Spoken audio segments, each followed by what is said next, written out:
আসসালামু আলাইকুম গাইস। আজকে আসলাম এক ঘরে লাইট লাগানোর জন্য। লাইটের কাজ চলছে।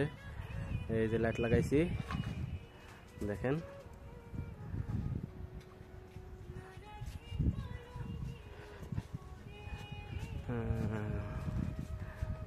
পুরা এটা একটা বলে খাইমা, শীতের দিনে এই জায়গায় বসবে। পুরা লাইট লাগাইছি। ওই যে আমার সহকারী অ্যাসিস্ট্যান্ট লাইট লাগাইতেছে। আমরা ঝুলানো শেষ। আর এখানে বসে ওরা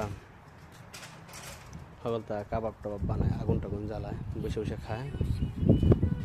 এই হলো আমার অ্যাসিস্ট্যান্ট, আমার বড় ভাই না ছোট ভাই, আলারওয়ালা। এটা কি, এটা আঞ্চলিক ভাষা আলারওয়ালা। বাকি অংশ লাইট লাগানোর পরে আবার আসতেছি। এই যে আমাদের লাইট লাগানো শেষ। আমাদের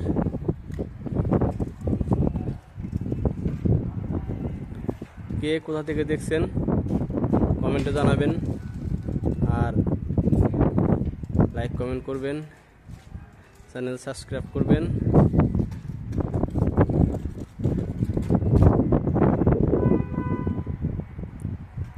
আর বাপ